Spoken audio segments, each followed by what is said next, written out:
왜 나를 깊은 어둠 속에 홀로 두시는지, 어두운 밤 왜들이 길었는지, 나를 고독하게, 나를 낮아지게, 세상 어디도 될 곳이 없게 하셨네.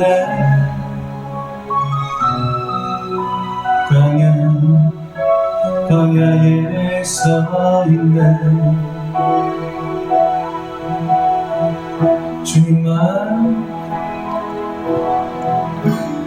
주님만 내 도움이 되신, 주님만 내 빛이 되신, 주님만 내 친구 되시는 하나님. 주님 손 놓고는 하루도 살 수 없는 곳,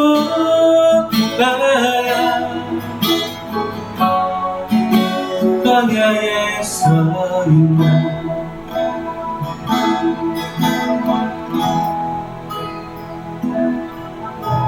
왜 나를 그때 어둠 속에 홀로 두시는지, 어두운 밤 왜 그리 길었는지,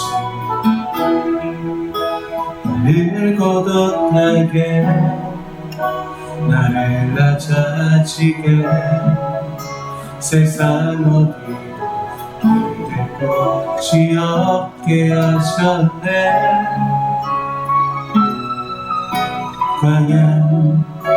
광야에 서 있네.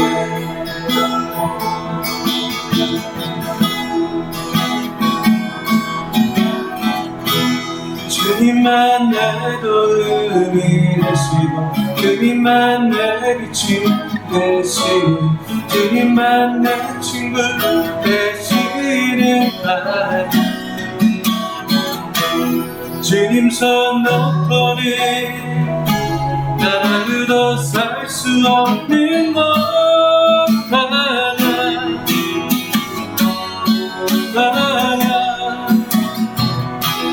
주께서 나를 사랑하시고, 나를 더 정결케 하시고, 나를 택하여 보내신 그곳 하나, 생명이 내 영을 다시 태어나게 하는 것,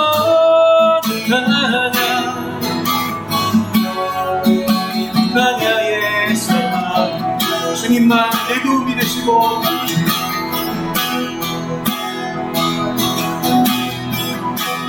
주님만 내 도움이 되시고, 주님만 내 빛이 되시고, 주님만 내 친구 되시는 하나님.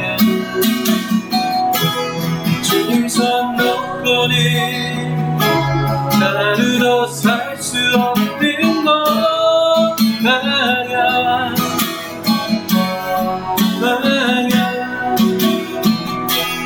주께서 나를 사랑하여 나를 더 정결케 하시고, 나를 택하여 보내신 그곳 하나, 생명이 내 영을 다시 태어나게 하는 것,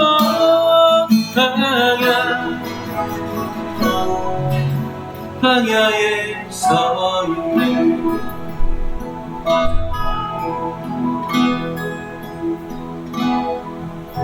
내 자가 산산이 깨지고 높아지려 했던 내 꿈도 주님 앞에 내어놓고, 오직 주님 뜻만 이루어지기를, 나를 통해 주님만 드러나시기를.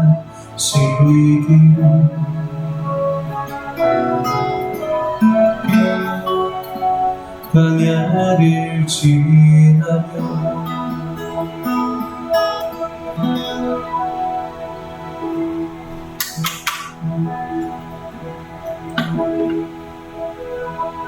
이 시간 다같이 각자 스스로를 위해서, 예배를 위해서 반드시 오늘 주님 만나고 주님 말씀 가운데 은혜 받고 돌아갈 수 있도록 간절한 마음을 기도하시겠습니다. 하나님 감사합니다. 주님께서 우리 청년들 함께 하시겠어요. 아버지, 저희의 영혼을 주님께서 거룩하게 붙잡아 주시고 반드시 아버지 말씀 가운데 아버지 우리 스스로가 하나하나 주 앞에 나올 수 있도록 함께 하시고 저희들이 주 옆에 고백하며 무릎 꿇고 기도하는 자들 될 수 있도록 함께 주시옵소서. 이 예배 주님께서 거룩하게 지켜주시옵소서.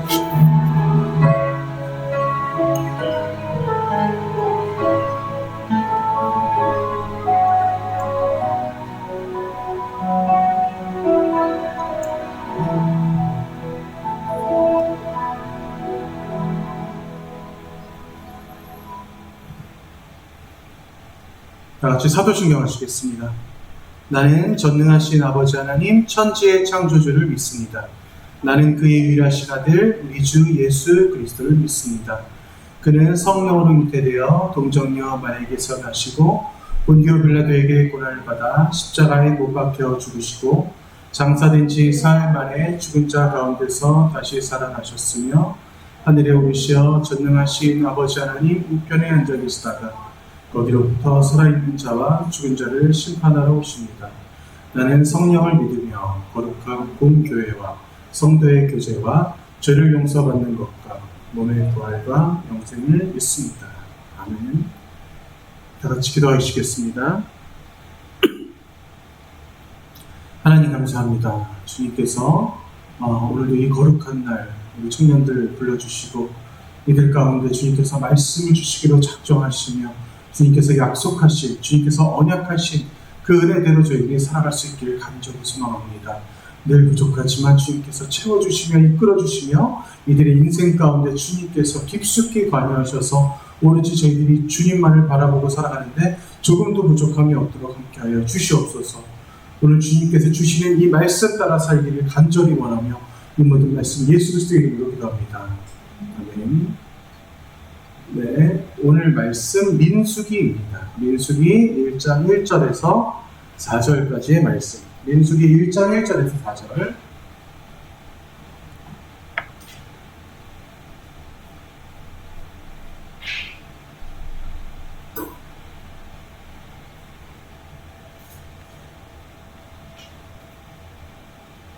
자, 오늘 사실 성경책 오늘 좀 성경을 좀 많이 읽을 거예요. 좀 그런 의미가 있는데 그래서 그래요. 김석영 미리미리 안 꺼냈어. 자, 그래서 성경을 이제 조금 있다가 이제 같이 읽을 건데 일단 그렇게 일단 알고 계시고 민수기 1장 1절 4절 오늘 우리 불렀던 찬양의 제목이 오늘 말씀의 제목이 됐어요. 광야를 지나며. 자, 짧으니까 같이 한번 읽어볼까요? 자, 시작. 이스라엘 자손이 애굽 땅에서 나온 후 둘째 해 둘째 달 첫째 날에 여호와께서 시내 광야 회막에서 모세에게 말씀하여 이르시되 너희는 이스라엘 자손의 모든 회중 각 남자의 수를 그들의 종족과 조상의 가문에 따라 그 명수대로 계수할지니 이스라엘 중 20세 이상으로 싸움에 나갈 만한 모든 자를 너와 아론이 그 진영별로 계수하되 각 지파의 각 조상의 가문의 우두머리 한 사람씩을 너희와 함께 하게 하라. 아멘. 자, 오늘 드디어 우리가 이제 민수기에 접어들게 되었습니다. 자, 민수기에 이제 접어들기 전에 우리가 이제 지난 시간에 이제 함께했던 내용이 있어요. 그게 바로 뭐냐? 여러분들 욤키푸르라고 제가 이제 대속제에 대해서 설명을 드렸죠. 너무나 중요한 내용이었어. 그래서 이게 누구에 대한 내용이에요? 대제사장이 1년에 한 번 지성소에 들어가서 하나님 앞에 제사를 드리는 그 장면에 대해서 제가 설명을 했어요. 가장 깨끗하고 가장 성결한 모습으로 방울을 달고 지성소에 대제사장이 들어간다고 했죠. 방울이 다는 이유는 제가 수없이 설명했어요. 그죠? 예, 죽을 수 있기 때문에, 거룩하지 않으면 죽기 때문에, 그래서 죽게 되면 뒤에 있는 이제 전도사들이 뒤에서 질질질 끌고 나와야 되기 때문에, 그래서 방울을 단다고 했어요.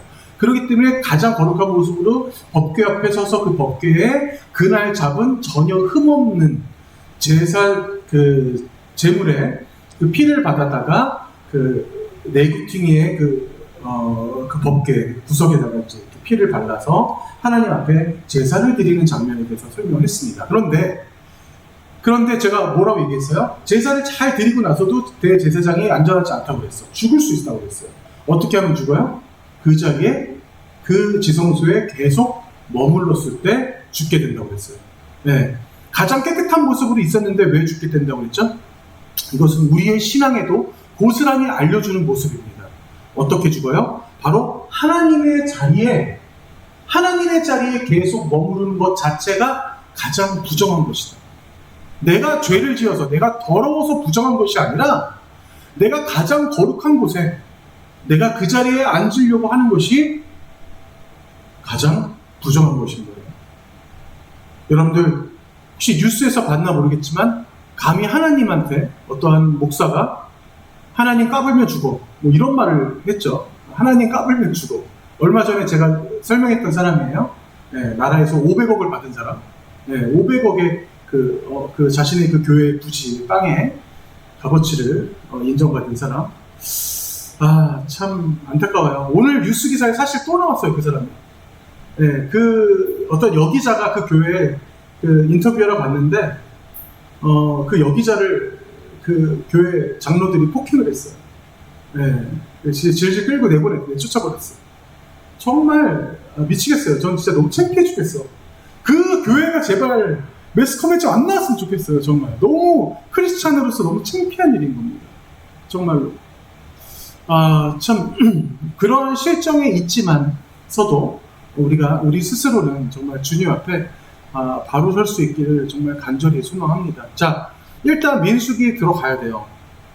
자, 민수기라는 책은 우리가 창세기, 출애굽기, 레위기, 민수기, 신명기 모세 5경 중에 네 번째 책이에요. 자, 근데 우리가 예를 들어서 영어의 제목은 굉장히 직관적입니다. 예를 들어서 뭐 창세기 같은 경우는 제네시스, 뭐 출애굽기 같은 경우는 뭐 엑소더스, 뭐 이런 식으로 됐어요. 자, 그런데 히브리어 유대인들이 만든 히브리어의 제목이 있어요. 그거는 뭐냐면 창세기 맨 처음에 어떻게 시작해요? 1장 1절 뭐뭐에 태초에로 시작하죠. 그래서 창세기는 히브리어 성경으로 제목이 태초예요. 더 직관적이죠. 자, 출애굽기는 여러분들 출애굽기 1장 1절을 보면 뭐 찾지 마요. 뭐뭐뭐 해서 뭐뭐의 이름으로 이렇게 나와요. 그래서 이름이라 그냥 단지 뭐 영어로 한다면 뭐 names 이래서 이렇게 출애굽기 이름이 지어집니다. 레위기는 그가 부르신다. 하나님께서 부르신다. 이런 의미로 레위기라는 책의 이름을 지었어요. 자, 그렇다면 민수기는 과연 어떻게 지었을까요? 여러분 혹시 영어 성경 아는 사람 있어요? 민수기 영어 성경으로 영어 제목이 뭐야? 그렇죠, 넘버. 굉장히 직관적이에요. 민수기 뭐야? 백성 민자의 셀 숫자예요. 백성을 세다. 민수기에는 2번의 인구 조사가 나와요. 그래서 영어 제목으로 그냥 넘버스예요. 그냥 넘버스. 너무 직관적이죠? 자, 그렇다면 민수기에는 몇 번의 인구 조사한다? 2번의 인구 조사를 한다. 인구 조사 벌써 1장부터 여러분 우리 같이 읽었던 1장 3절에 그 진영별로 계수하되 계수라는 말이 나와요. 민수기는 그러면 인구조사에 대한 얘기구나. 그럼 인구조사를 왜 할까가 중요한 거예요. 그리고 거기에 무슨 의미가 있을까가 중요한 겁니다. 자, 그러면 민수기라는 이 책은 히브리어로는 어떻게 되어 있냐? 히브리어로 민수기의 제목은 넘버스도 아니고 민수기도 아니에요. 민수기. 어떤 사람 민수기라니까 사람 이름인 줄 알아. 최민수 뭐 이렇게. 자, 근데 민수기, 넘버스도 아닌 히브리어로는 완전히 다른 뜻이에요. 오늘 우리가 불렀던 찬양 속에 있는 바로 광야에서라는 뜻입니다. 히브리어로 민수기는 광야에서라는 제목으로 민수기가 지어졌어요. 그만큼 광야에서 일어나는 일들인데 자, 실제적으로 여러분, 십계명 어디서 받았어요? 황금송아지 사건 어디서 일어났어요? 그렇지. 그리고 성막 어디서 지었어요? 다 신의 산 아래에 있는 신의 광야에서 다 이루어진 일들이에요. 자, 민수기 고스란히 이어집니다. 민수기 10장까지, 정확히 민수기 10장까지 전부 다 신의 광야에서 이루어지는 일들이에요. 그 다음에 그제서야 광야로 떠나요. 10장 10절이 넘어서야 광야로 떠나는 그 장면이 등장해요. 자, 그래서 앞에 잠깐 보실게요. 자, 그래서 광야, 여기 민수기는 지금 크게 먼저 지리적인 배경으로 해서 10장 10절까지 신의 산, 그 다음에 광야, 그 다음에 모압 평지로 나눠집니다. 세 가지로 나눠져요. 자, 근데 여기서 나눠지는데 모압 평지는 다른 말로 그 지역의 이름을 가데스 가네아라고 불러요. 가데스 가네아. 자, 이렇게 우리가 볼 수 있고요. 내용으로는 에피소드가 되지. 광야 진군 준비, 광야 진군에서 실패와 소망, 그리고 약속의 땅을 바라보며 라고 되어 있죠. 자, 근데 우리가 민수기에서도 우리가 보시면 이게 알겠지만 우리 지도를 보면서 잠깐 얘기할게요. 자, 지금 이스라엘 백성들이 이렇게 고센 땅에서 나왔어요. 고센 땅에서 나와서 지금 홍해 바다를 건너서 시내 광야에서 이렇게 갑니다. 자, 이제 여기까지 올 때만 하더라도 가나안 땅 거의 다 왔구나. 이제 금방 우리 들어갈 수 있겠어 라고 했는데 여기서 지금 몇 년을 이들이 방황하냐? 무려 38년을 방황합니다. 자, 민수기에 오늘 같이 읽었던 말씀 여러분 보시면 알겠지만, 자, 보세요. 지금 오늘 민수기가 시작되는 이 날이 언제냐면 애굽 땅에서 나온 후 둘째 해 둘째 달이래. 애굽 땅에서 나온 후 그 다음 그 날부터 이제 서기 몇 년이 시작되는 거야. 지금 우리는 2022년이죠. 얘네는 지금 2년 두 달, 2년 두 번째 달 첫째 날, 그러니까 2년 둘째 달 2월 1일이 되는 거죠. 네, 2월 1일이 지금 이제 시작되면서 민수기가 시작되는 이 날인 거예요. 자, 그렇게 해서 이제 이들이 좀 쉽게 가나했더니 아니 웬걸? 그렇지 않았어. 그래서 광야에서 굉장히 힘든 시간들을 보내는데 갑자기 제가 생뚱맞게 오늘 창세기의 이 내러티브 이야기를 제가 가져왔는데, 자, 창세기 이야기를 제가 가져온 이유가 있어요. 그게 뭐냐? 창세기 때부터 제가 설명했던 게 있는데 모세 오경이 이런 특징으로 있습니다 라고 얘기를 했어요. 그게 어떤 특징이냐? 인간이 죄를 짓고 하나님의 심판을 받고 그 다음에 하나님의 은혜를 입어요. 자, 다시 인간이 죄를 짓고 심판을 받고 그 다음에 하나님의 은혜를 입는데 이 내용이 지금 이 패턴이 출애굽기 레위 계속 다 이어지는데 민수기도 똑같이 이어져요. 자, 다시 한번 볼게요. 지금 이들이 지금 가나안으로 들어가기 직전에 이들이 실패를 합니다. 자, 그래서 모세를 포함해서 그 지금 이 가나안 땅에 들어가기 위한 이집트에서 나온 이들은 전부 다 애굽 땅에 들어가요, 못 들어가요? 미안해요. 가나안 땅에 들어가요, 못 들어가요? 전부 다 못 들어가요. 전부 다 못 들어가요. 모세도 들어가요, 못 들어가요? 모세도 못 들어가요. 자, 모세 못 들어갔어. 결국 모세는 지옥 가 천국 가요. 가나안에 못 들어간 모세는 지옥 가요, 천국 가요? 어떻게 됐을까요, 요새가? 천국 갔어? 어떻게 만나봤어? 어떻게 알았어? 천국 갔을 거라고 우리 예상해야 돼요. 자, 다시 말하면 무슨 말이냐? 그렇다면 제가 다시 질문 드릴게요. 자, 가나안 땅에 못 들어간 모세는 천국에 갔을 가능성이 커요. 자, 그러면 가나안 땅에 못 들어간 1세대의 이스라엘 백성들, 가나안 땅에 다 못 들어가고 그 다음 세대들이 들어갑니다. 자, 다시 설명드립니다. 9세대가 있고 신세대가 있어요. 이 신세대들 전부 다 가나안 땅에 들어갔어요. 9세대들 전부 다 못 들어갔어요. 하나님 앞에 범죄하면서 황금송아지 사건부터 시작해서 그 이후부터 하나님을 의심하고 계속적인 죄를 범하고 광야에서 38년간을 뺑뺑뺑 돌면서 생고생을 했는데도 못 들어갔어. 그죠? 자, 여기서 지금 제가 여기에 진지하게 여러분들이 질문 드리는 이유가 있어요. 자, 이들은 선택받은 백성이에요? 선택받지 않은 백성들이에요? 선택받은 백성들이에요. 선택받은 백성들인데 얘네들은 가나안 땅에 못 들어가고 얘네는 가나안 땅 들어갔어요. 자, 그러면 이들은 일단 두고, 자, 가나안 땅에 못 들어간 이 백성들 전부 다 천국 갔을까 못 갔을까? 천국 갔을까 못 갔을까? 아까 일단 모세는 갔다고 치자. 어쨌든 자, 이 9세대들 천국 갔을까 못 갔을까? 그거는 우리가 알 수 없습니다. 우리가 아는 것 자체가 하나님 앞에 월권이에요.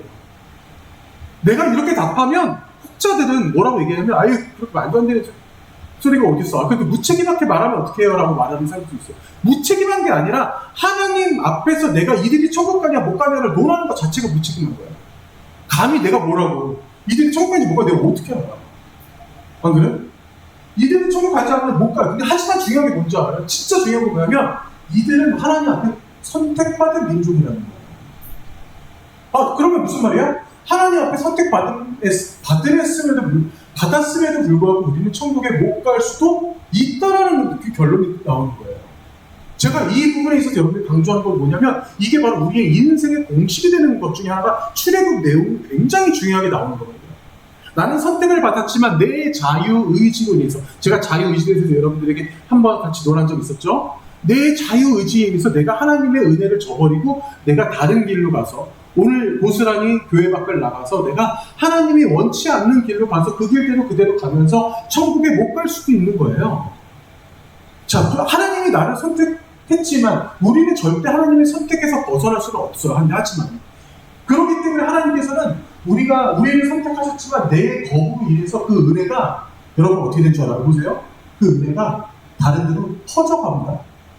다른 데로 그 은혜가 전해져 갈 수도 있더라고요. 아, 그러면 나한테 왔어야 되는 은혜가 나한테 안 오고 내 주변의 다른 사람, 내 친지, 내 가족, 내 자녀에게도 갈 수도 있다라는 거예요.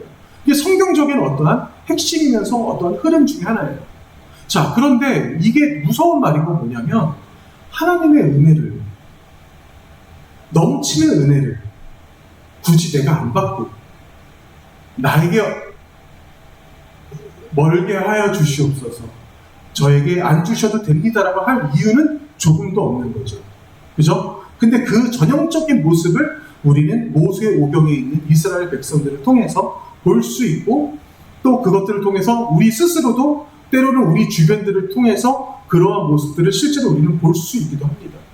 아, 우리는 축복을 상실할 수도 있는 거구나. 내가 축복을 받아야 되는, 우리는 선택받았기 때문에 이 안에 있는 거예요, 지금. 근데 내가 이거를 저버릴 수도 있는 거구나. 자, 대표적인 사람, 바로 사울 같은 사람이에요. 사울, 바울 아니고 사울이에요. 사울 왕, 1대 왕을 얘기한 겁니다. 하나님께서 이스라엘 왕을 제발 뽑아주세요. 왕 좀 제발 세워주세요. 야, 니들 왕 없어도 돼. 하나님께서 그러면서 왕 대신 사사들을 통해서 사사들 하나, 뭐 드보라, 여러분 잘 아는 삼손, 발라, 사사들을 세웠는데도 불구하고 아니에요, 필요 없어요. 우리 다른 나라들처럼 우리도 왕 좀 세워주세요. 하나님, 너네 필요 없다니까. 너에게 왕이 이미 있어. 왕 누구야? 하나님이잖아.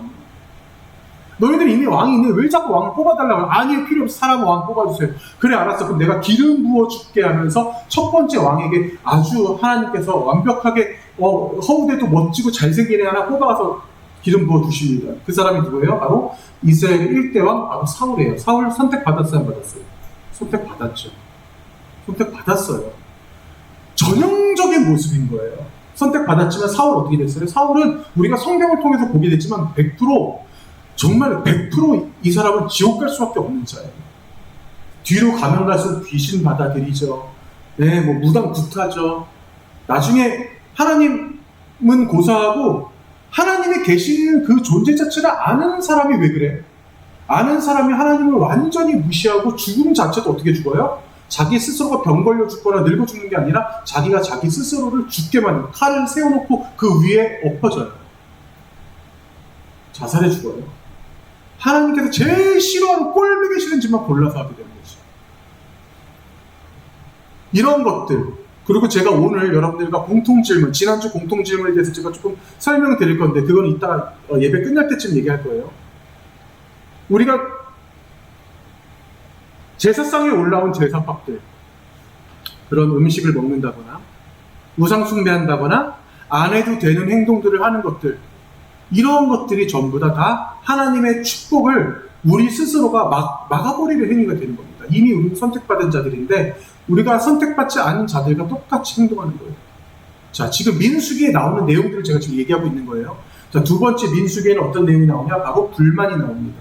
자, 불만이라는 것은 어떤 내용이냐? 바로 축복과 권리라고 내가 여길 때 내가 거기에서 불만이 나오는 거예요. 자, 만나를 먹어요. 자, 구름기둥, 불기둥, 이 은혜 가운데 있는 민족들, 물론 힘들겠지, 광야 생활. 쉽지 않겠지. 자, 이 쉽지 않겠죠. 자, 여러분 상상을 해봅시다. 이 광야 한가운데 내가 있다고 한번 생각해 볼게요. 자, 구름 기둥, 불 기둥 없어. 근데 오늘 밤 내가 일어나서, 오늘 새벽에 내가 일어났어. 근데 정말 이 광야 생활이 너무 지긋지긋한 거야. 그래서 내가 오늘만 좀 쉬었다. 나 정말 여기 이 아이 안에 있기가 싫어. 나 오늘 나 좀만 쉬었다 올게요 하면서 나갑니다. 자, 근데 여러분 광야라는 곳이 어떤 곳이냐면, 여러분 상상을 해볼게요. 혹시 여러분 배낚시 가본 사람 있어요? 배낚시 아무도 안 가봤어? 요셉이 안 가봤어? 배낚시 가본 사람 아무도 없구나. 한 번은 해볼 만한 일인데, 혹시 배 타고 2시간 이상 가본 적 있어요? 배 타고 2시간 이상. 제주도나 울릉도 같은 데 갈 때. 그럴 때 2시간 이상 배를 타거든요. 저는 울릉도가 한 번 갔다가 죽는 줄 알았어. 네. 정말, 울릉도 갔다가 바로 멀미 때문에 죽겠는데 독도로 가야 된대. 그래서 독도 가는 배를 탔는데 또 2시간 반을 가야 된다는 거야. 근데 독도에 도착했는데, 독도에 1년에 365일 중에 독도에 그 배를 선착할 수 있는 날은 40일 이하래요. 결국 선착을 못했죠, 저도. 그래서 이제 독도 주변만 돌다가 왔는데, 어쨌거나 그 얘기를 하는 게 아니라, 우리가 배를 타고 바다 한가운데 서 있다고 생각을 해봅시다. 그러면 내가 서 있는 곳을 기준으로 동서남북이 전부 다 수평선이에요. 동서남북 상상을 해볼게요. 동서남북 전부 다 수평선이에요. 내가 나침반이 없다면 그 순간에 어디가 동쪽인지 남쪽인지 북쪽인지 모르겠죠. 굉장히 심적으로 약간 공포감이 올 거예요. 광야가 그런 곳이에요. 광야가 조금만 나가잖아. 그러면 우리가 지도로 봐서 이렇지, 먼 지평선이 여기에 이렇게 보여. 문제는 뭐냐면, 내 눈앞에 지평선이 보이는데 내가 360도를 돌았는데 전부 다 그렇게 보이는 거야. 전부 다. 여러분, 광야라는 곳은요, 내가 내 근거지를 벗어나잖아요. 벗어나는 순간 곧 죽음이에요. 살 수 없습니다. 제가 지난 시간에 얘기했죠? 욤키프루. 자, 2마리의 염소를 잡아요. 한 마리는 잡아서 지성소 앞에서, 그죠? 제물로 잡고, 한 마리는 어떻게 한다고 했죠? 광야로 내쫓는다고 했어요. 그 내쫓는 그 염소가 어떻게 돼요? 100% 죽게 된다는 거예요. 사람도 똑같아요. 살 수 있겠어? 자, 그러기 때문에 하나님께서 기가 막히게도 그래서 하나님께서 멀리서도 내가 어디 있는지 바라봐라 라는 의미로 구름 기둥을 주신 거예요. 밤에는 불 기둥을 주신 거예요. 이들은 길을 잃어버릴래요? 잃어버릴 수가 없는 그때의 그 민족이었던 겁니다. 자, 그런데 제가 그때도 한번 얘기했죠? 내가 1세대가 아니야. 내가 2세대야. 태어나자마자부터 딱 눈 떴더니 구름기둥 불기둥이 매일 있는 거야. 이건 어때? 그 신세대 입장에서 봤을 때는 너무나 자연스러운 자연현상인 거야. 근데 나중에 가나안 딱 들어가자마자 깜짝 놀랐겠지. 왜? 만나도 안 내려, 메추라기도 안 내려, 불기둥, 구름기둥 다 없어졌어. 자, 그런데 지금 만나도 매일 줘, 메추라기도 매일 줘, 구름기둥, 불기둥 매일 볼 수 있는 상황이에요. 매일 볼 수 있는 상황인데, 근데 이들에게 있어서는 불만이 있었습니다. 왜? 하나님, 정말 지긋지긋해 죽겠어요. 어떻게 우리 맨날 만나만 먹고 살아요. 근데 그거조차도 먹을 수 없는 민족이었는데, 이들은 법도 없고 이들은 율법이 없는 민족이었어. 왜? 노예로 살았잖아. 무려 430년을. 자기 민족이 없고 나라도 없는 민족이었어요. 자신의 소유 자체가, 내 물건, 내 땅이라고 하는 소유 자체가 없는 민족이었는데, 어느 정도 좀 적응이 되다 보니까 이제 다 그것들 하나하나가 조금만 불편해지면 거기에서 불만이 생기는 거예요. 이게 참 기가 막히는 어떠한 그런 사람의 그 속성인 것 같아요. 엄연히 이들은 노예였는데도 불구하고 거기에 있어서의 조금도 어느 순간부터 이제 감사할 줄 모르는. 근데 어떤 그 신학 교수님이 그런 얘기 하더라고요. 한국 사람이 만약에 광야 생활을 40년을 했으면 어땠을까? 이런 상상을 해봤다는 거예요. 근데 한국 사람은 되게 근성이 있고 부지런하거든요. 이거는 정말 저도 정말 객관적으로 비교를 해봐도 우리나라 사람들은 특히 중동 웬만한 백인 사람들과는 비교할 수 없을 정도로 부지런한 건 사실입니다. 우리가 사실 주당 40시간을 우리가 이제 법적으로 잡았지만 우리 어린 세대들은 주당 80시간 이상도 얼마든지 일을 했던 사람들이었거든요. 그러니까 우리나라 경제 발전이 빠른 건 솔직히 사실이에요. 박정희 대통령이 유신 정권으로 독재 정권을 가졌던 것은 물론 잘못된 거였지만 그 사람으로 인해서 수많은 사람들이 열심히 일하게 만든 동기부여를 일으킨 건 사실이거든요. 그거는 부인할 수가 없는 사실이기도 해요. 그러니까 대한민국 사람들 정말 근성은 있어요. 그러니까 그 신학교 교수님이 뭐라고 했냐면 이 얘기 듣게 느꼈는데 만나는 여러분 유통기한이 어떻게 돼요? 오늘 아침, 그렇지. 오늘 아침에 만나가 내리면 그 다음날 아침 먹을 수 있어 없어? 없어요. 근데 토요일 날은 특별하게 만나가 내리잖아? 그러면 그 다음날 주일까지 이틀 동안 먹을 수 있게 하나님께서 허락해 주셨어요. 그런데 한국 사람이 만약에 광야 생활을 하면 한국 사람들은 한 달도 먹을 수 있을 거라는 거야. 그래서 아니 왜 그렇지? 냉장고도 없는데 왜 그렇지? 했는데 그 교수님이 말씀하시는 게 아마 한국 사람들은 만나를 젓갈로 만들어요. 젓갈을 발효식품을 만들어서 하나님이 오히려 이상한 저것들 봐라 어제 거 오늘 또 먹네 뭐 이렇게 생각하게 만들 거라는 거예요. 아주 진짜 근성이 있는 거기다가 한국 사람들 이 요리법도 다양하기 때문에 지져 먹고 볶아 먹고 튀겨 먹고 쪄 먹고 별짓을 다 할 거라는 거예요. 조금도 불만이 없을 거라는 거예요. 아 일리가 있다 정말. 그럴 수도 있겠다 생각이 들더라고요. 근데 어쨌거나 이스라엘 백성들은 그 만나를 먹는 것 자체도 불만이었어요. 여기서 제가 어떠한 예화를 발견을 했는데요. 어떤 젊은 청년이 길을 가다가 거지를 발견했습니다. 이 거지에게 매일 1달러씩 주기 시작했어요. 매일 1달러면 작은 돈 아니에요. 매일 1달러씩 주기 시작했어요. 근데 2달러, 3달러를 준 적은 한 번도 없어요. 네, 매일 1달러씩 주기 시작했는데 이 청년은 그 거지에게 1달러씩 주는 그 마음 자체가 굉장히 그 사람을 긍휼히 여기는 마음이었어요. 근데 어느 날 이 청년이 아름다운 여인을 만나고 이 여인을 사랑하게 되고 이 여인과 같이 결혼을 하게 되면서 너무나 정신없는 나날을 보이면서 결혼과 동시에 그 거지에게 1달러씩 주는 이 행위가 끊기게 됐습니다.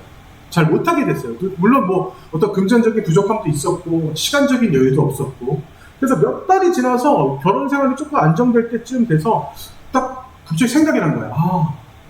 내가 사실 거지라고 말하는 이 표현이 조금 그런 생활을 하시는 분들에게 좀 죄송한데 영어로는 홈리스라고 하죠.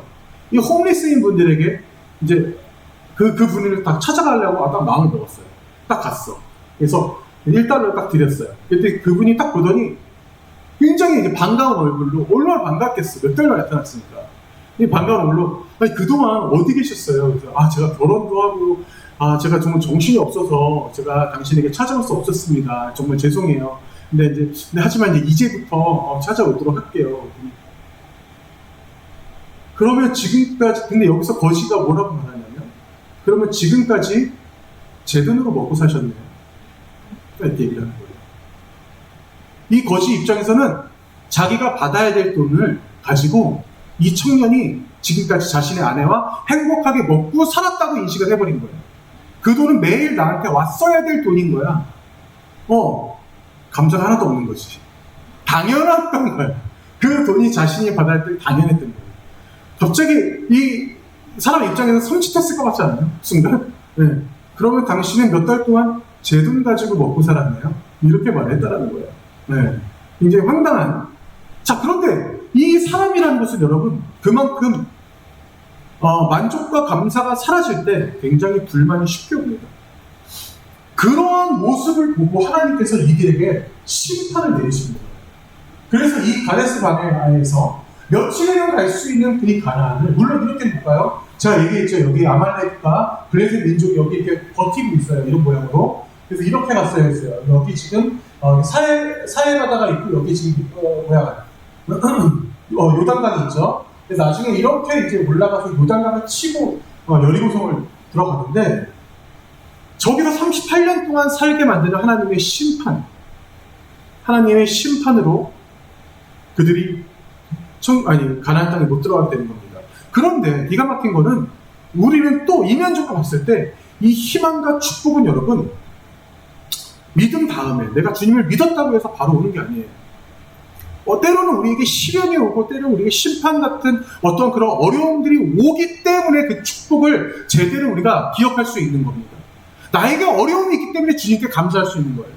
나에게 고난이 있기 때문에 주님께 진짜 기뻐할 수 있고 그 기쁨으로 찬양할 수 있는 거예요. 주님, 제가 어제까지 이렇게 힘들었지만 오늘 정말 기쁘게 찬양합니다. 주님이 나와 함께 하신 걸 내가 알기 때문에 내가 반드시 주님 기뻐하겠습니다. 내 인생에서 어려움과 고난이 없었다면 그분의 은혜조차 당연한 권리라 여겼을 거예요. 그 거지처럼.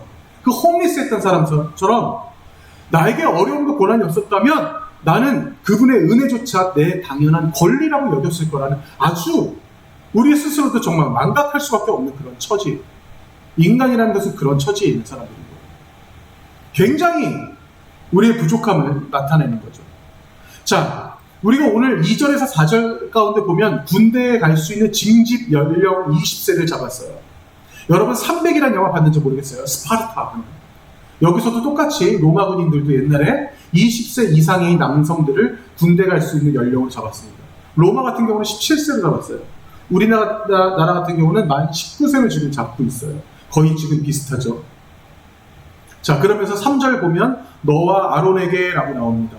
영적인 전쟁을 시사하는 거예요. 자, 그러면서 오늘 제가 여러분들과 함께 나누고 싶은 말씀이 바로 뭐냐면 민수기 1장 통째로 이 통째의 말씀을 여러분과 함께 나누고 싶어요.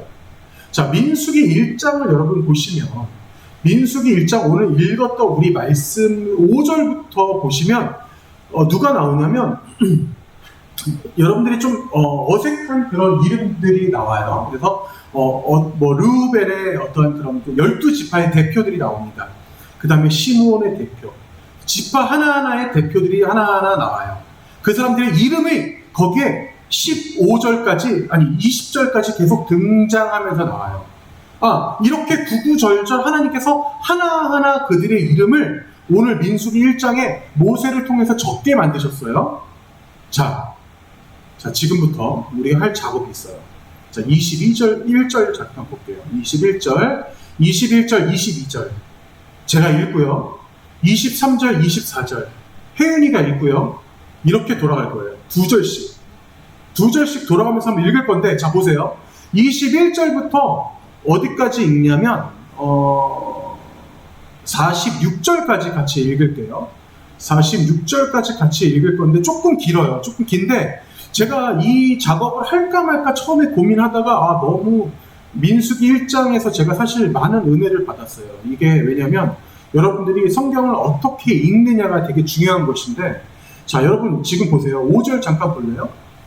너희와 함께 설 사람들의 이름은 이러하니 르우벤 지파에서는 스데울의 아들 엘리수리요, 시므온 지파에서는 수리사떼의 아들 슬루미엘이요 하면서 조금 12지파에 대해서 하나하나 하나님께서 정말 하나하나 이 이름을 적어 놓으셨어요.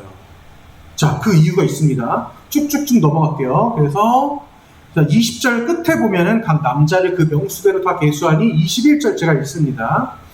르우벤 지파에서 계수된 자는 46,500명이었더라. 시므온의 아들들에게서 난 자를 그들의 종족과 조상의 가문에 따라 20세 이상으로 싸움에 나갈 만한 각 남자를 그 명수대로 다 계수하니. 23절 읽어보세요.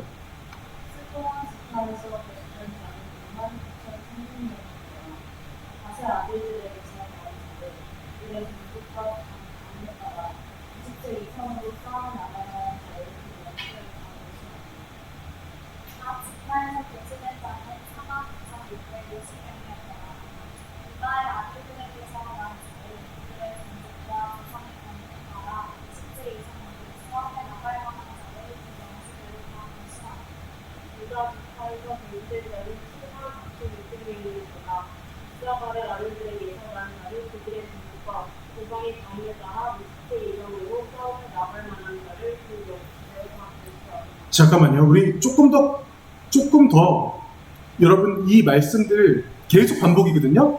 이게 왜 반복되는지 조금만 생각해보면서 한번 읽어봅시다. 자, 그 다음 요셉이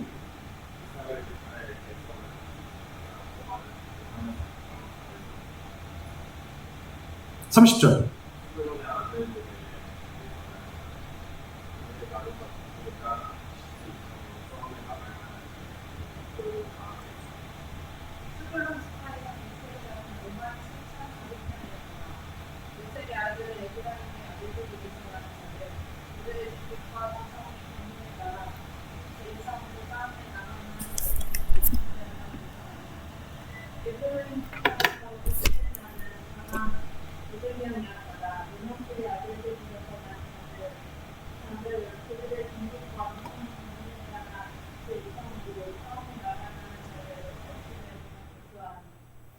므낫세 지파에서 계수된 자는 32,200명이었더라. 베냐민의 아들들에게서 난 자를 그들의 종족과 조상의 가문에 따라 20세 이상으로 싸움에 나갈 만한 자를 그 명수대로 다 계수하니. 베냐민 지파에서 계수된 자는 35,400명이었더라. 단의 아들들에게서 난 자를 그들의 종족과 조상의 가문에 따라 20세 이상으로 싸움에 나갈 만한 자를 그 명수대로 다 계수하니. 단 지파에서 계수된 자는 62,700명이었더라. 아셀의 아들들에게서 난 자를 그들의 종족과 조상의 가문에 따라 20세 이상으로 싸움에 나갈 만한 자를 그 명수대로 다 계수하니. 아셀 지파에서 계수된 자는 41,500명이었더라.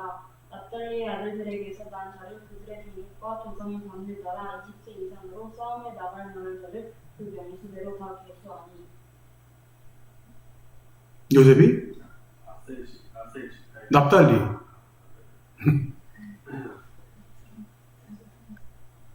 납달리의 아들들에게서 난 자를 그들의 가족과 종족을 따라 20세 이상으로 싸움에 나갈 만한 자를 그 명수대로 다 계수하니. 납달리 지파의 계수함에 있는 자가 53,400명이었다. 이 계수함에 있는 자는 모세와 아론, 각기 이스라엘 종족을 대표한 족장 22명이 계수한 자다. 이같이 이스라엘 자손이 그 조상의 가문을 따라 20세 이상으로 싸움에 나갈 만한 이스라엘 자손이 다 계수되었으니 계수된 자의 총계는 603,550명이었다. 오케이. 자, 보세요. 맨 마지막에 나오죠. 자, 이 모든 군인으로 나갈 수 있는 자가 모두 몇 명이다? 603,550명이었더라. 자, 근데 오늘 우리 읽었죠? 우리 다 같이 읽었어요. 여러분들 오늘 특별히 우리 청년들이 많이 안 와서 여러분들이 더 많이 읽게 될 수밖에 없어서 더 많이 왔다면 좋았을 텐데. 자, 그런데 제가 지금 여러분들에게 반복해서 읽힌 이유가 있어요. 어때요? 오늘 읽어본 말씀은 어때요? 계속 똑같은 말이 계속 반복되죠. 특히 어떤 말이 반복돼요? 지금 이런 말들, 20세 그들의 종족과 조상의 가문에 따라 20세 이상으로 싸움에 나갈 만한 자는 그 명수대로 다 계수하니라는 이 말이 매 지파마다 계속 하나님께서 반복을 시켰어요. 이게 모세의 의지일까? 조금도 모세의 의지는 들어가지 않아요.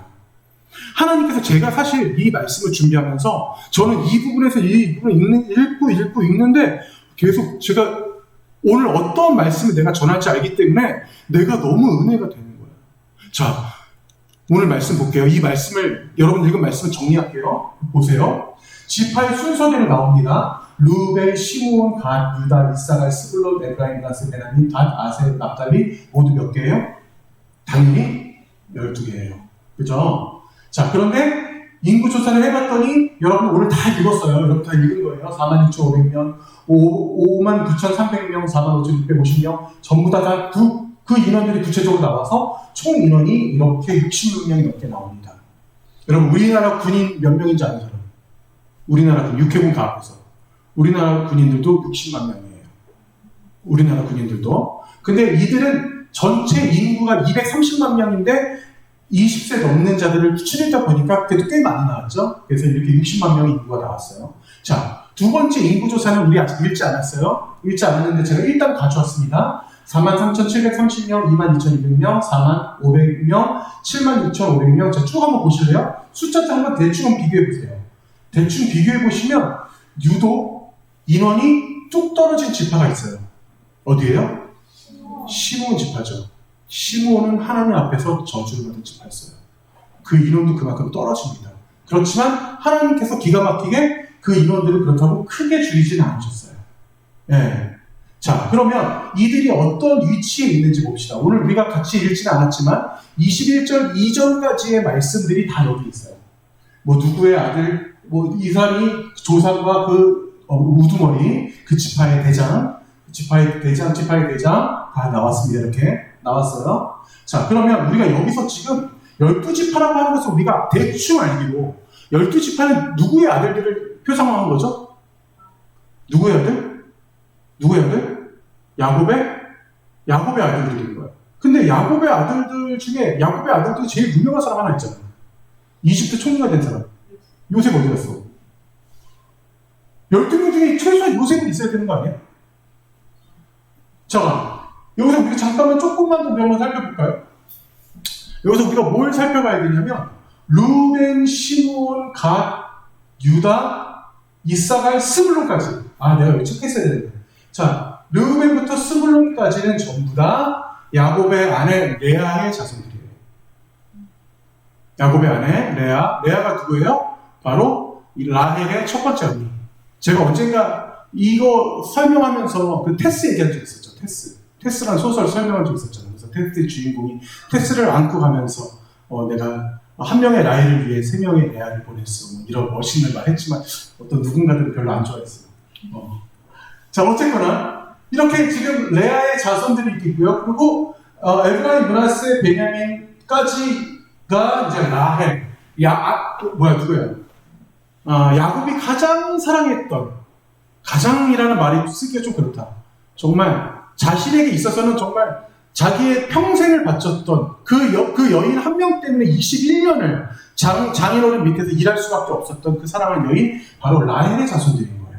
라헬의 자손 근데 누가 빠졌어요? 지금 아까 말했지만 요셉이 지금 빠졌다고 했지? 내가 여기 적어놨구나. 네. 라헬의 자손 지금 요셉이 빠졌어요. 빠진 이유가 있습니다. 그 이유가 어디냐? 바로 창세기 50장에 우리 같이 배웠어요. 창세기 50장에 요셉이 죽으면서 자신의 형제들에게 유언을 남겨요. 뭐라고 유언을 남기냐? 이집트에서 낳은 아들, 내 아들 2명을 부탁합니다 라고 하면서 그렇게 유언을 남기고 죽습니다. 그 아들이 누구냐? 바로 에브라임과 므낫세예요. 네, 에브라임과 므낫세가 되는 거예요. 그래서 이 요셉의 자녀 에브라임과 므낫세가 12지파 안에 들어가게 돼서 모두 12지파가 되는 겁니다. 그래서 여기 보세요. 르우벤부터 스불론까지는 레아의 자손들이고요. 라헬의 자손들, 에브라임부터 베냐민까지는 라헬의 자손들이고, 나머지 단, 아셀, 납달리 같은 경우는 전부 다 비라, 실바, 다 누구야? 이 사람 누구게? 이 사람들 다 누구예요? 야곱이 와이프가 또 있었어? 있긴 있었어요. 이 사람들 누구예요? 전부 다 레아의 몸종, 라헬의 몸종이에요. 네. 가장 야곱에 있어서는 그 중요하지 않은 어떤 그런 척들의 자녀들이었죠. 그래서 이스라엘이라고 하는 이 한 나라가 나중에 크게 세워질 때, 크게 세 개의 지파에서 갈리게 되는 거예요. 크게 세 개의 지파. 여러분, 이스라엘 땅이 우리나라처럼 절반으로 갈려요. 그죠? 그래서 뭐가 돼? 혹시 아는 사람? 이스라엘, 남, 유다로 갈려요. 다시 말합니다. 이스라엘 땅이 2배로 갈릴 때 이스라엘, 남, 유다로 갈리죠. 남, 유다로 갈릴 때 그 남, 유다가 유다 지파야. 그래서 남, 유다로 부르는 거예요. 유다 지파, 인원 봐봐요. 인원 제일 크죠? 그리고 유다 지파를 통해서 누가 나와요? 나중에 다윗이 나오고 예수 그리스도가 나오기도 해요. 자, 그리고 북이스라엘은 누가 나와요? 바로 에브라임과 므낫세 지파를 통해서 북이스라엘 그 자손들이 크게 봤을 때 이렇게 이루어지는 거예요. 이거는 제가 전반적인 내용이라서 여러분들에게 일단 큰 아웃라인으로 제가 설명드린 겁니다. 자, 그러면 제가 오늘 여러분들에게 이 말씀들을 좀 전해드리면서 우리가 이 말씀을 제가 지금 디테일하게 하나하나 읽었어요.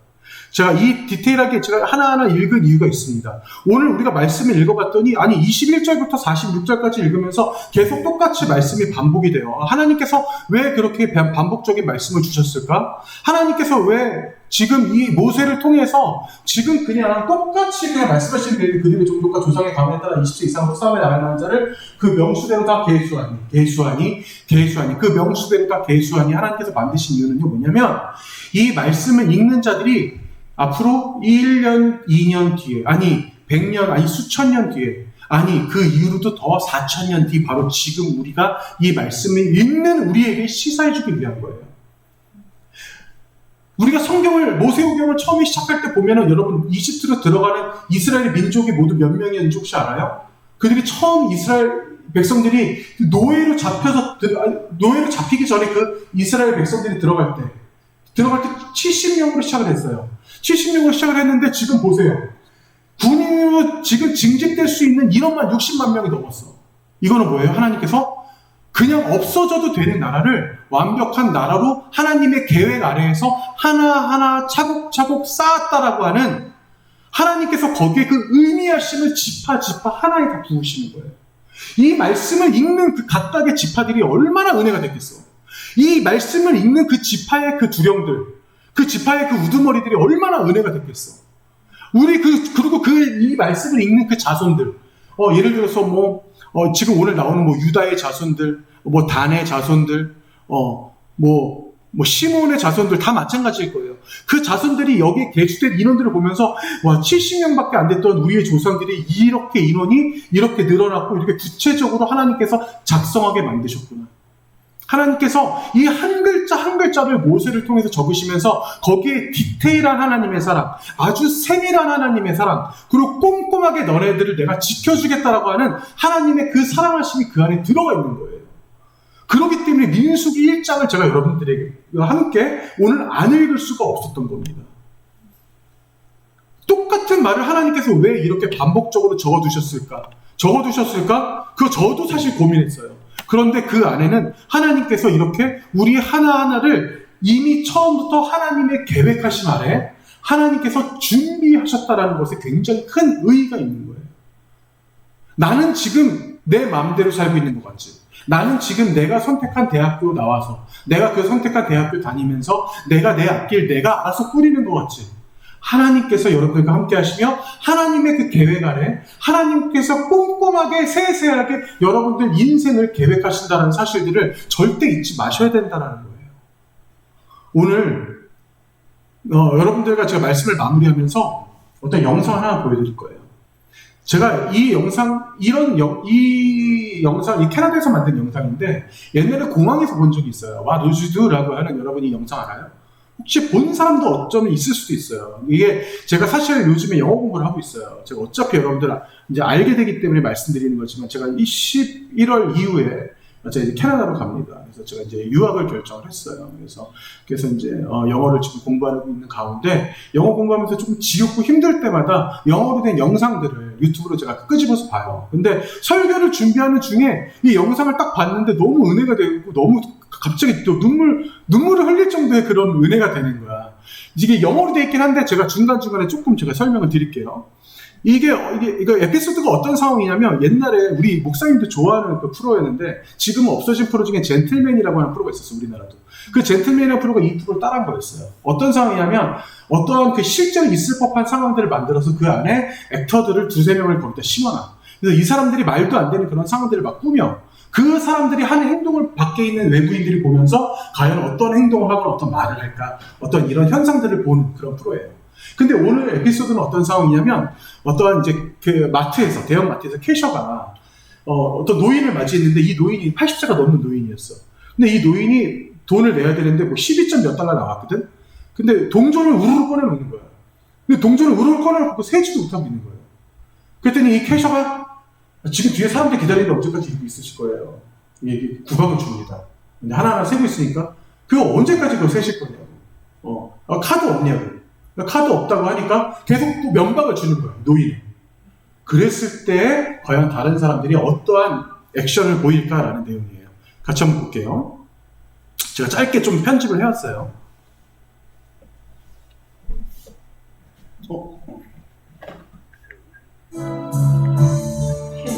네, 캐셔예요. 노인입니다. 어머나. 보세요. 우리가 하나님의 은혜로 기억을 할 때, 베푸는 자리에 있을 때,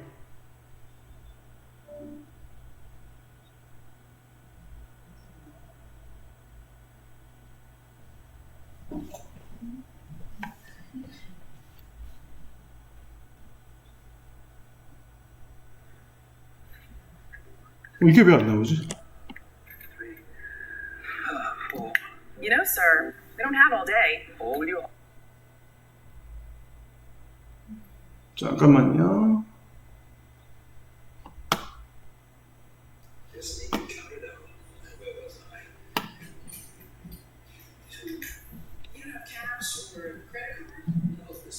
네, 카드 얘기가 물어보죠?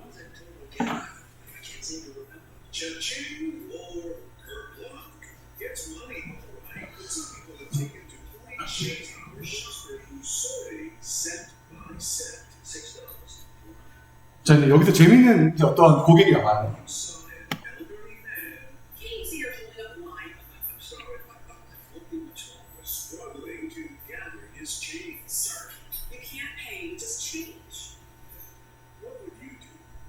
당신이라면 어떻게 하겠습니까? 라고 하는 이런 질문을 던지죠. 미시시피에 있는 지역입니다. 이 소리가 왜 이렇게 작지?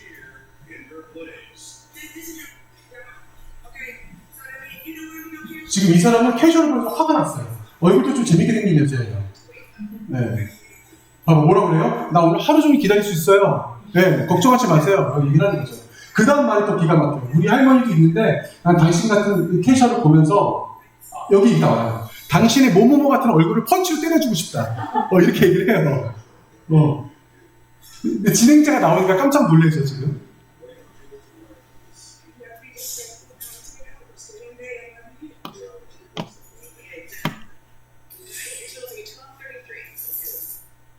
미안.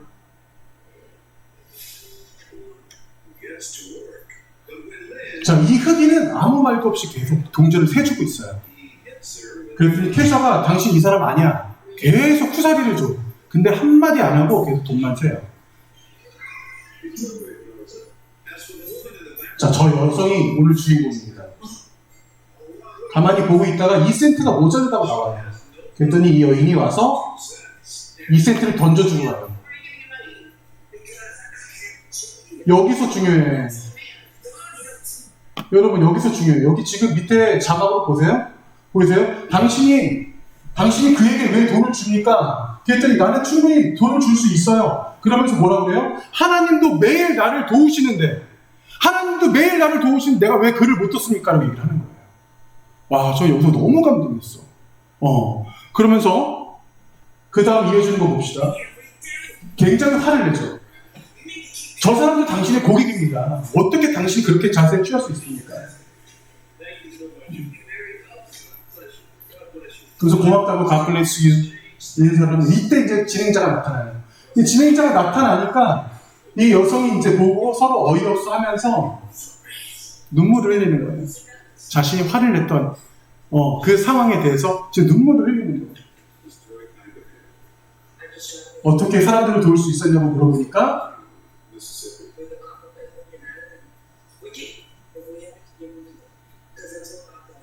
하나님도 우리에게 말씀해 주시지 않냐라고 얘기를 하는 거예요. 네. 이분을 알고 봤더니 목사예요. 이분은 목사예요. 네. 제가 이 영상을 보면서 느꼈던 거 뭐냐면, 여러분, 우리가 굉장히 우리가 반성해야 될 부분이 있어요. 저도 마찬가지예요. 저는 이 영상을 보면서 얼마나 많이 반성했냐면요. 내가 교회에 나와서 여러분들에게 말씀을 전하고 찬양을 하고 같이 은혜 받자라고 얘기하고 하면서 실제로 내가 밖에 나가서 전해간 일을 하는 거예요. 하나님이 나를 도와주셨듯이 내가 그를 돕겠습니다라고 당당히 말할 수 있냐 이거예요.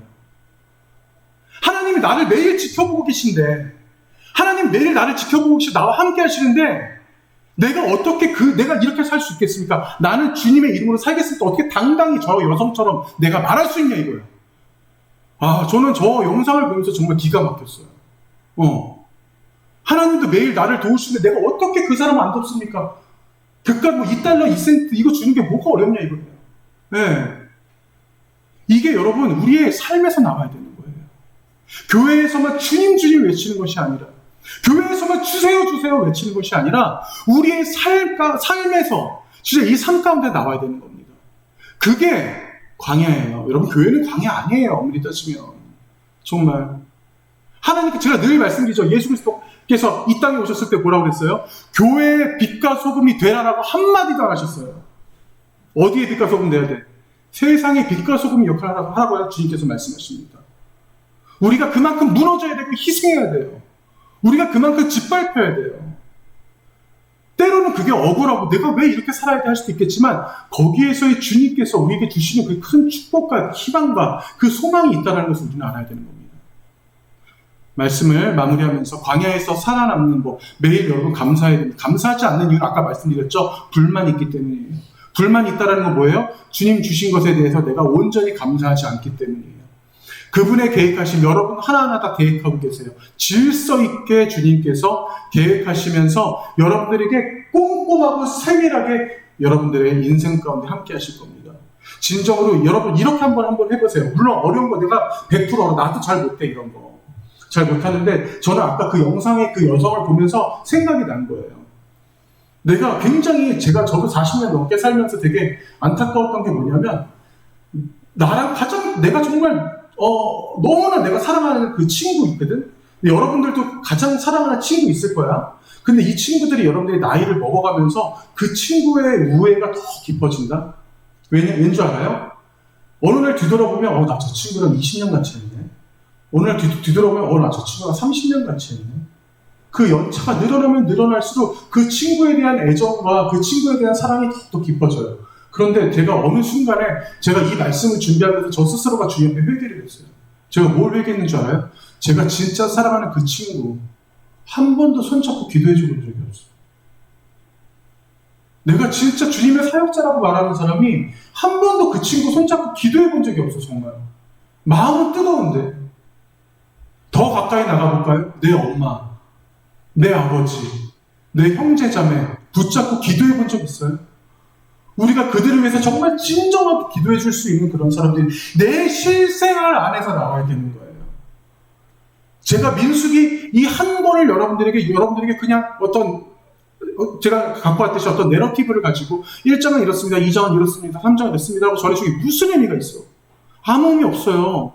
그런데 이 안에 담겨있는 하나님의 그 메시지 안에는요, 내가 너희들을 이만큼 깊숙하게 내가 너희들을 사랑하고 있다. 너희들이 이 교회에 나와서만 나에게 뭔가를 바치고 헌금 주고 이게 중요한 게 아니라는 거야. 정말 세상 속에서 그 광야 속에 있을지라도 그 안에 있는 여러분들 이 안에서의 계획이 아니에요. 이 세상 밖에서 여러분들 살아가는 모든 계획 속에 함께 하시는 그 주님, 모든 것을 꼼꼼하게 세밀하게 동행하시는 그 주님께 감사하면서 우리는 때로는 어려운 사람들을 위해서 내 손길이 필요한 사람들을 위해서 기도하며 손 붙잡고 함께 할 수 있길 간절히 소망합니다. 같이 찬양하겠습니다. 두 손 들고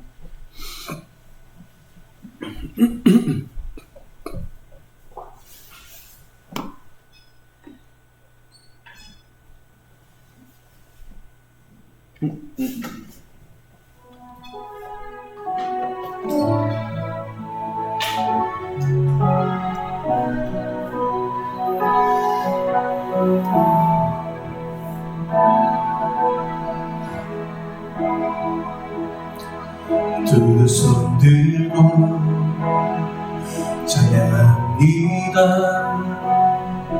다시 오시라 여호와께 오직 주만이 나를 다스리네.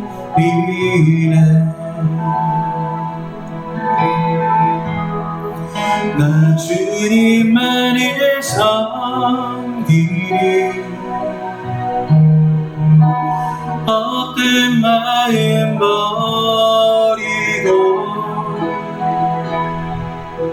성령이여 내 영혼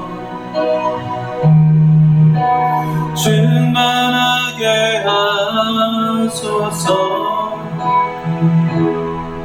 주님 앞에 내 생명 드리리라.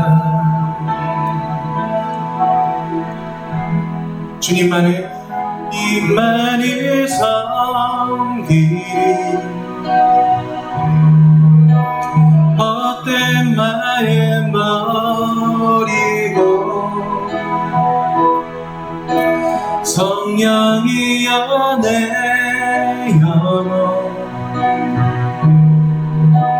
충만하게 하소서. 주님 앞에 내 생명 드리리라. 오늘 우리 말씀을 기억하면서 같이 기도하겠습니다. 먼저 나 스스로를 위해서 같이 기도하실 때 우리 같이 오늘 민수기 읽었던 것처럼 하나님께서 세세하게 다가오십니다. 그 똑같은 말씀들을 29절이 넘게 하나님께서 계속 적으시게 만들었던 그 이유는 그 안에 내가 너희와 함께 하겠다, 내가 너희를 사랑한다, 내가 너희 민족을 이렇게 내가 계획했던 것처럼 너에게 축복 함께 하겠다라고 하는 하나님의 의지하심이 있었어요. 그 축복하심이 여러분들에게 깊숙이 있으며 여러분들과 함께하며 한 주간도 여러분들과 뜨겁게 동행해달라고 이 시간 간절한 마음으로 기도하시겠습니다. 하나님 감사합니다. 주님께서 우리 청년들 함께 하시사 이들이 온전히 주님 앞에 나갈 수 있기를 소망합니다. 아버지 저희들이 언제 한번 주님을 바로 전하며 언제 한번 주님을 제대로 외치며 나간 적이 있습니까?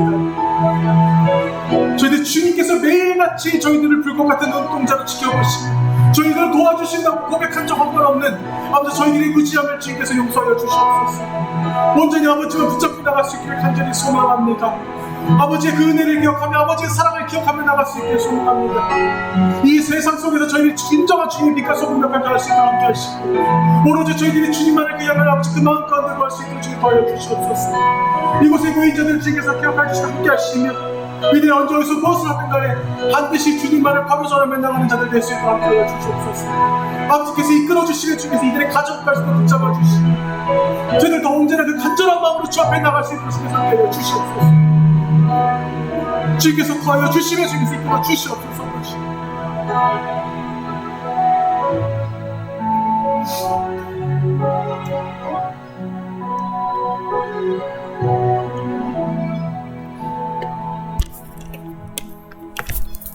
하나님 감사합니다. 주님 오늘 민수기의 말씀처럼 주님께서 하루 이틀 전 아니 1, 2년 전이 아니라 이미 수백 년 전부터 어쩌면 태초 전부터 미리 계획하시고 약속하셨던 것들을 이루어가시는 모습들을 저희들이 모세오경을 통해서 다시 한번 저희들이 확인을 합니다. 아버지께서 모세를 통해서 한 글자 한 글자 눌렀으며 이들이 스스로 주님께서 이루으셨던 주님께서 계획하셨던 것들을 저희들이 다시 한번 주님의 그 뜻을 알아갈 수 있었듯이 아버지 저희들의 인생 가운데 깊숙이 들어오셔서 진정으로 저희들이 때로는 갈 바를 알지 못할 때 때로는 저희들이 두려움이 엄습할 때 때로는 저희들 가정마다의 어떤 문제가 있으며 저희들만의 고민들이 있을 때 주님께서 해결하여 주시옵소서. 주님께서 이들을 더욱더 뜨겁게 붙잡아 주시며 언제나 더욱더 저희들이 주님이 내 인생에서 반드시 함께 하시고 나라는 저희들이 다시 한번 기억하며 상기하며 나가는 자들 될 수 있도록 주님께서 도와여 주시옵소서. 부족하나마 늘 아버지만을 바라봅니다. 늘 아버지께 모든 것을 내려놓습니다. 주님 아니면 어떤 길도 갈 수 없음을 저희들이 고백을 합니다. 아버지께서 반드시 지켜주시사 우리 이곳에 있는 청년들 또 지금 이 교회 밖에 있는 우리 청년들까지도 주님께서 함께 하시사 그들 가운데 주님께서 역사하시며 주님께서 돌보아 주시옵소서. 늘 함께 하시는 주님께 감사드리며 예수님의 이름으로 기도합니다. 아멘. 다 같이 주기도문 하시겠습니다. 하늘에 계신 우리 아버지, 아버지의 이름을 거룩하게 하시며 아버지의 나라가 오게 하시며 아버지의 뜻이 하늘에서와 같이 땅에서도 이루어지게 하소서. 오늘 우리에게 일용할 양식을 주시고 우리가 우리에게 잘못한 사람을 용서하여 준 것 같이 우리 죄를 용서하여 주시고 우리를 시험에 빠지지 않게 하시고 악에서 구하소서. 나라와 권능과 영광이 영원히 아버지의 것입니다. 아멘.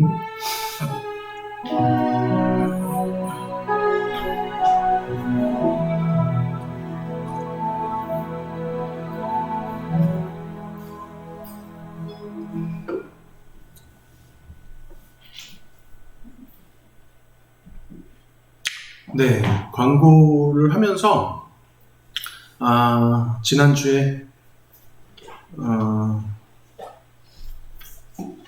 우리 공통 질문 제가 생각했던 거 의외로 조금 여러 가지의 응답들이 좀 나왔던 것 같아요. 왜냐하면 여러분들 나이에서 어쩌면 경험해보지 못했거나 상상해보지 못했던 부분들도 있어요. 그게 이제 우상에게 숭배된 어떤 음식들을 먹어도 되냐 안 되냐 이 부분에 있어서도 좀 각기 여러 가지 생각들이 있었고요.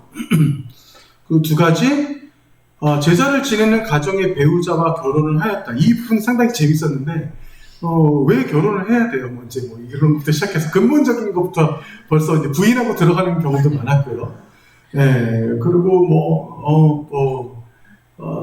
여러분들이 나름대로의 가치관대로 대답들을 잘 해줬던 것 같습니다. 여러분들, 제가 지난주지만 공통질문을 제가 조금 정리를 해드리면서 이 음식 보시겠어요? 이 음식 어떤 음식이죠? 그렇죠. 누가 봐도 이제 제사 음식이에요. 그죠? 근데 우리 한번 상상을 해봅시다. 이게 일반 가정에서 만든 제사 음식이 아니라고 생각을 한번 해볼게요. 일반 가정에서 만든 게 아닙니다. 이 음식은. 자, 이 음식은 어디서 만든 거냐면 바로 이곳에서 만들었다고 한번 가정을 해볼게요. 이곳이 어디냐면 바로 무당굿을 하는 그런 무당이 만든 음식이라고 한번 가정을 한번 해봅시다. 무당은요, 여러분 수원이나 군포 쪽은 제가 잘 모르겠는데 이런 무당 골목이 있어요. 뭐 서울 같은 경우는 대표적인 데가 이제 뭐 미아리 골목이나 이런 데 있어요. 제가 언젠가도 설명드린 적이 있는데 그 미아리 무당들 많은 골목 한가운데서 제가 태어났어요. 무당들의 축복 가운데 제가 태어났었어요. 네, 그래서 제가 한 10살, 11살 될 때까지도 한 무당을 제 생일 때마다 찾아왔었어요. 네, 정말 훌륭한 할머니셨어요. 네, 참 감사했는데 지금 돌아가셨었죠. 이제 어쨌거나 이런 무당들이 만든 이 음식이라고 한번 가정을 해봅시다. 제사 음식이 아니라 여러분들 이 음식 먹을 수 있을까 없을까? 네, 먹어서도 안 되지만 먹기 굉장히 힘들 거예요. 네, 그리고 이 음식이 다르게 얘기한다면 명절날 차례상 음식과 다른 게 하나도 없어요. 왜? 귀신에게 절을 했던 음식이기 때문에. 절하고 그를 숭배했던 음식이기 때문에. 자, 그리고 우리나라 문화 중에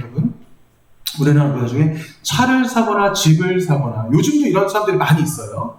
무언가 새로운 물건들을 사거나 아니면 뭐 방송 쪽은 뭐 어떠한 새로운 작품을 뭐 이렇게 런칭하거나 뭐 이럴 때 그들이 뭐를 해요? 고사를 지내죠. 바로 이런 모습입니다. 네, 이런 모습으로 고사를 지내요. 그래서 돼지머리를 앞에 놓고 돼지머리 콧구멍에 이렇게 막 돈도 막 껴놓고 하면서 저 앞에다가 절을 하죠.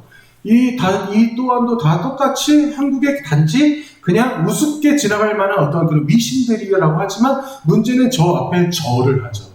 그죠? 저 앞에 절을 하고 절을 하는 행위는 여러분 무시할 수 있는 행위가 아니에요. 우리가 하나님 앞에 기도하는 그런 행위가 거의 그 수준이 맞먹는 그런 행위예요. 절을 하는 행위를 하면서 이렇게 고사를 지내요.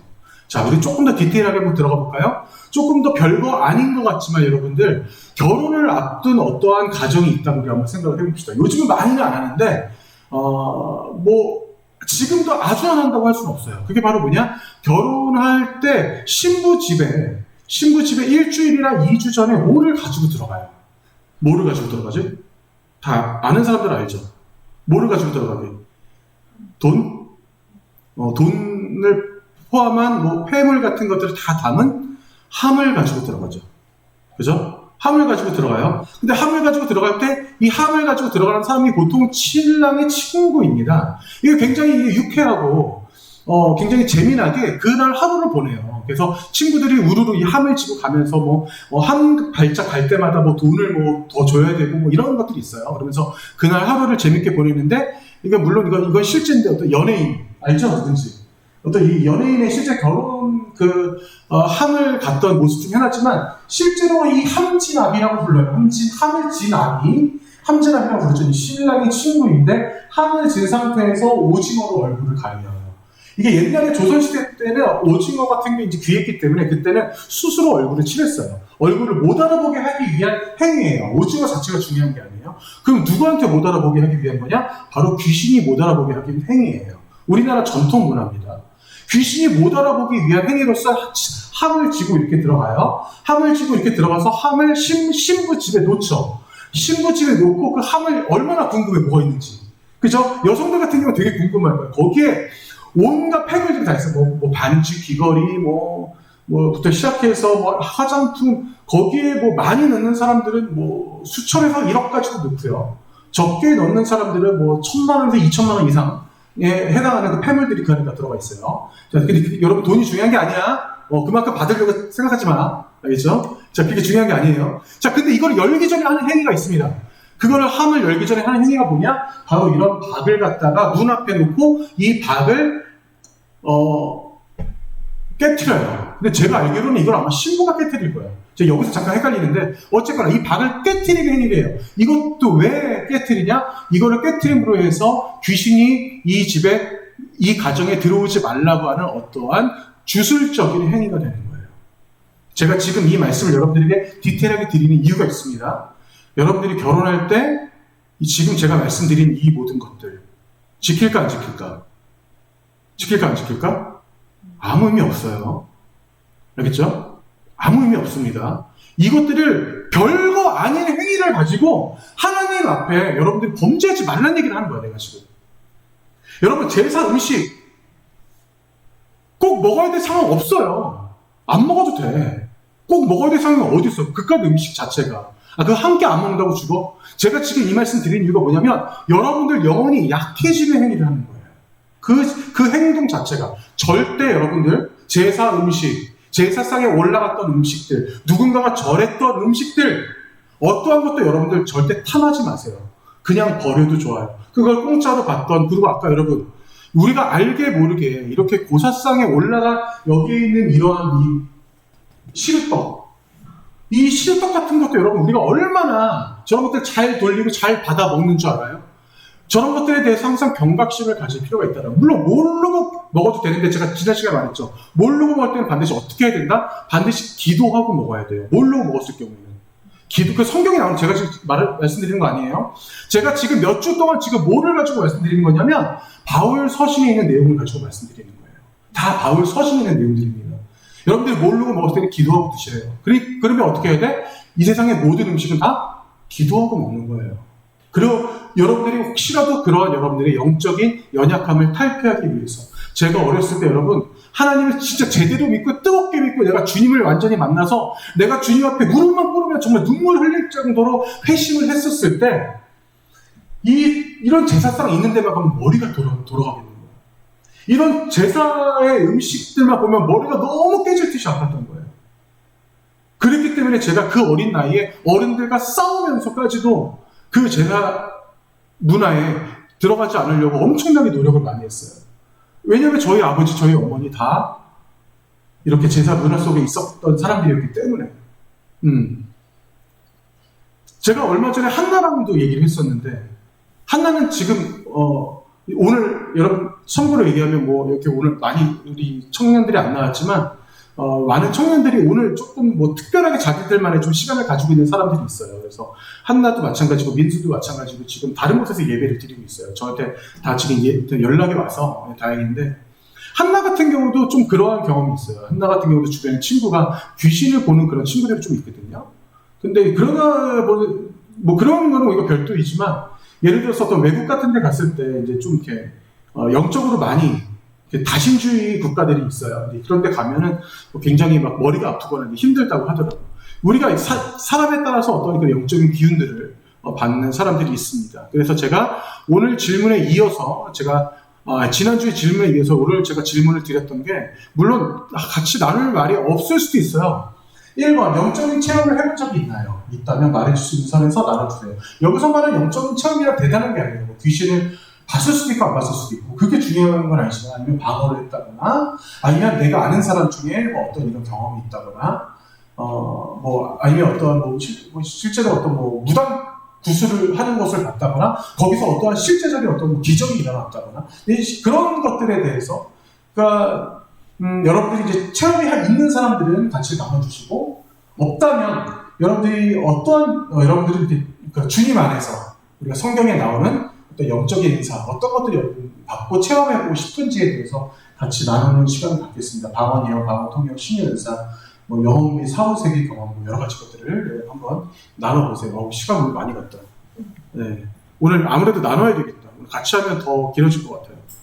자, 그리고 제가 듣기로는 우리 승용이가 그래도 우리 예배 이 영상 가운데 이렇게 참여하고 있다는 얘기를 들었어요. 그래서 이제 승용이 같은 경우도 지금 군대에서 힘들지만 함께 하면서 여러분들도 같이 기도해주시고 승용아 안녕.